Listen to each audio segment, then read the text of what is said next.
there was one lesson that I heard that I've never forgotten, where a reporter one time asked Maharishi, they said, what's the single most important quality any person needs to have in order to live have a better chance of living a healthy, successful, happy life? And, I'm thinking love, compassion. And he said, discernment. The ability, but you have to have a quiet intellect and a good intellect and a good intuition.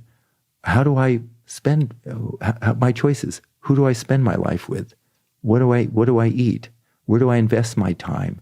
Because those choices are what brings back happiness, those deep, simple choices. So I never forgot that. Yeah, it's interesting. I mean, I think discernment goes hand in hand with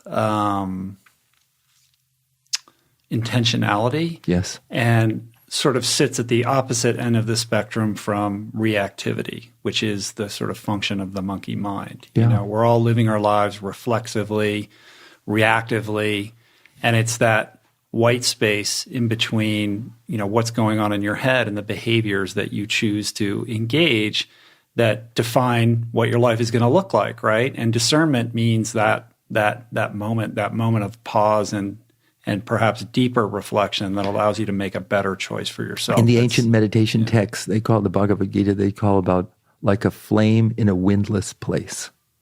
So the intellect is just nothing outside, you're not emotion, you're just like calm and clear, and you just see into the reality of things. And then he also used to say, an enlightened person he defined as a cool mind and a warm heart.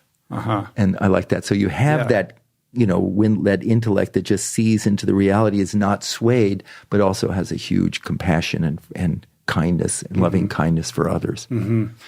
Yeah, I've noticed in people that have well-honed discernment that they almost appear omniscient. Like they can see so clearly where they need to go and what they need to do and what's right and what's wrong. Like there's no hesitation in their perspective. And a truly, the purpose of meditation or transcendental meditation is not just to get rid of the stress that you get from driving on the FDR or the 405.